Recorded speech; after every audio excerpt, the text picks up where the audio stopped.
For many people, money and finances are a constant worry. Money is a stressor and a source of tension in a lot of relationships. In fact, money is the leading cause of divorce. On Bell Let's Talk Day, we're focusing on easing the financial burden during difficult times. We have Peter Cishecki from Everything Financial here to talk about protecting your loved ones in the event of an emergency. Peter, thanks for joining us this morning. Thank you. Money is a big source of stress for a lot of people, isn't it? It is. It is. A lot of people, I mean, it is the leading cause of divorce, like you said. And if you can sort out the money situations in times of stress, that goes a long way to helping your relationship and helping your family. We're going to talk a bit about insurance here.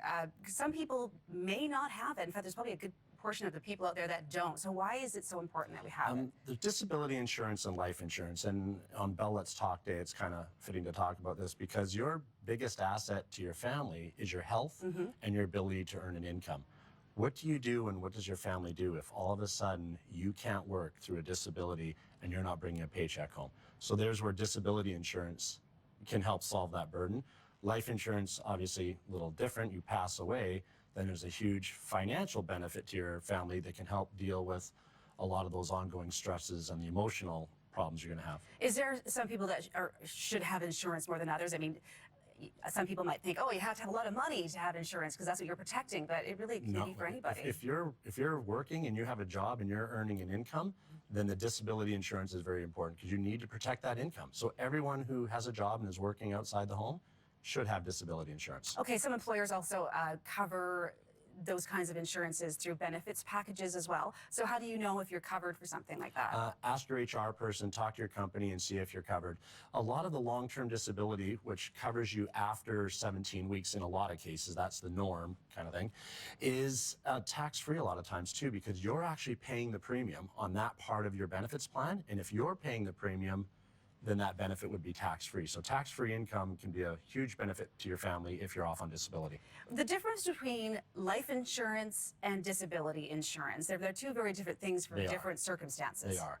And with disability insurance, if you're in your 30s and you get disabled and you can never work again, think about how much income is lost over the next 35 years. It can be way more than life insurance. With life insurance, I mean, it's a tragedy.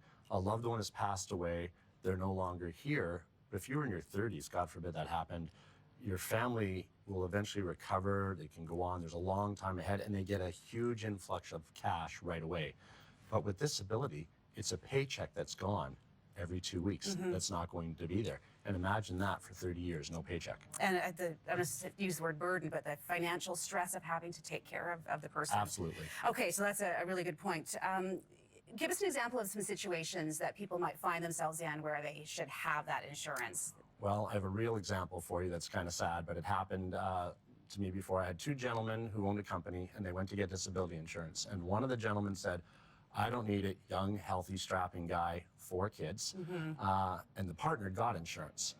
2 weeks after that, the person who didn't get insurance was in an accident, became a quadriplegic. Oh, my goodness. And kids from 7, 5, 3, and 1. And I remember as if it was yesterday, and it wasn't that long ago, sitting there in the hospital, and the spouse actually said, for the kids, if he was gone, it might have been easier for them. Oh my gosh. And I mean, no money, no income, nothing there. And it happens. It happens way too often. I know a lot of people who have got injured, and when you can give them the peace of mind saying, don't worry, here's a check. Right. Your income will go on. The point of the income, besides helping your family, is so you can get better and get back to work. That's what everyone wants who's on disability, to get back to the job. And that's where the money can help with the recovery. We made some really, really good points today. Peter, thank you so much. Good to see you on this Bell Let's Talk Day.